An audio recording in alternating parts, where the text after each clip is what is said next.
Coming up on First at 4, the first widespread snowfall of the season arrives just after we ring in the new year. Will we see more later this week? And with kids across our region returning to school following winter break, what districts are doing to prevent the spread of the Omicron variant as numbers skyrocket across Kentucky? Chilly temperatures remain as we head through the remainder of today and into tomorrow as well. I'll have the latest on when we can see things warm up a little coming up as First at 4 continues.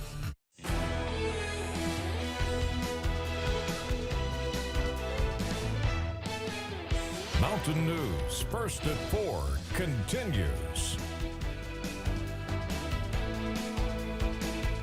Many parts of Kentucky got their first taste of snow overnight. Officials with the Kentucky Transportation Cabinet tell us they had crews out throughout the night making sure the roads were treated. Jim Stratman was down in Whitley County this morning talking to officials about how they handled the first snow of the year. For the first time this year, flakes were flying. The ground was covered in parts of southern and eastern Kentucky, and road crews were out plowing, salting, and making sure the asphalt was A-OK. We're always thinking about, when snow events occur, what's going to happen, how can we make these roadways safer? Amber Hale works with the Kentucky Transportation Cabinet in District 8, which covers a large section of southern Kentucky. Hale says that they had crews out all throughout the district as snow moved in. Cumberland, Clinton, Wayne, and McQuarrie, we've seen quite a bit of accumulation in those areas. And then as you go eastern over into eastern Pulaski and Rockcastle County as well. Hale says that our unseasonably warm December actually played a role in how crews were able to handle this snow event. Our road temperatures have been up because of those warm temperatures that we've been seeing. And if you go along a highly traveled road like I-75 behind me, those road temperatures were even higher, making things a little bit easier for crews. We did have some areas that, saw some slick spots in some areas, but fortunately most of what hit, quickly turned to slush because those road temperatures were so warm. Well, those warm road temperatures may not last. Hale says that as more cold settles in and another chance for snow looms, the second snowfall of 2022 could be a bit tougher to handle. It could play in, if the temperatures do drop throughout the week and leading up to this next event, that will make it a little bit more of a challenge, possibly, depending on what comes in. Hale says that whatever the next wintry blast has in store, crews will be ready. Reporting in Whitley County, Jim Stratman, WKYT. Well, folks in Pike County and other areas are working to sift through the devastation of the weekend floodwaters, fighting the winter weather to clean up. Pike County officials met in the Sidney area today, surveying the damage left behind as places like the Big Creek Fire Department and Community Center work to clean up while many are still without water. Several homes through the area were also hit hard, with officials saying they expect more than 100 families and businesses were impacted. It's just hard to overcome that. Prayers go out to the families, but Pike County government's main focus is to get the damage assessed, to work with state emergency management officials, and hopefully we're going to qualify for individual assistance that will allow FEMA to come in and help the families. Now, the county assessed around 60 impacted homes in Belfry yesterday. Jones says it will take a couple of days to have an exact total. He also says Mountain Water District is working to bring water back to the homes as quickly as possible. We'll have more on the New Year flooding also coming up tonight at 6 o'clock. Well, during the course of the pandemic, schools across the Commonwealth have been through periods of mass quarantines and shutdowns, but one Eastern Kentucky school district is adopting a new way to keep students safe and in the classroom.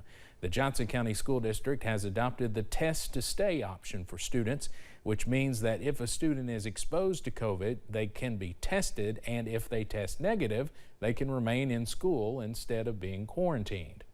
This program that the state has allowed schools to participate in gives parents the power and the ability to be able to provide their child the opportunity to get valuable instruction rather than having to quarantine at home because of regulations.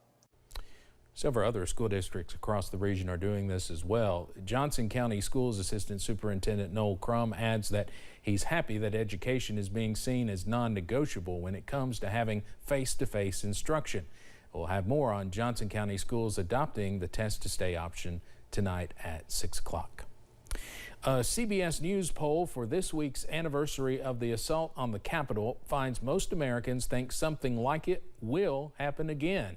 More than 2/3 say the events of that day are a sign of increasing political violence. Only 32% see January 6th as an isolated incident.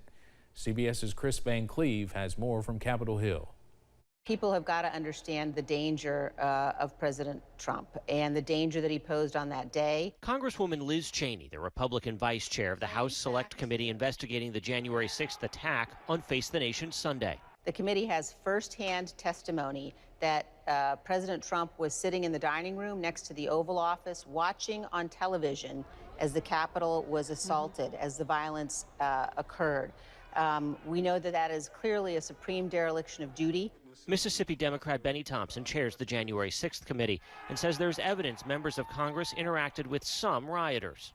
Some took pictures with people who came to Stop the Steal rally, allowed them to come and associate in their offices and other things during that whole rally week. Nearly a year after the attack, a CBS News poll found 85% of Democrats call it an insurrection, while 47% of Republicans call it patriotism, and 56% of Republicans say participants were defending freedom. A majority expect violence over losing in future presidential elections. Capitol Police Chief Thomas Manger says threats to lawmakers have accelerated. Where does the threat level stand right now? It's exponentially higher than it was 5 years ago. It remains to be seen if it just keeps increasing at the level that it has increased, or do we as a country get to a point where enough people say enough is enough? President Biden and Vice President Harris plan to mark the one-year anniversary of January 6th here at the Capitol. Former President Trump is planning a news conference in Mar-a-Lago. Chris Van Cleve, CBS News, Washington. Coming up on First at 4, the price of meat is up and the Biden administration says it has a fix. What steps are being taken to lower the cost and compensate farmers? We've got snow on the ground right now, and we may see some more before the week's out. I'll have the very latest on the way.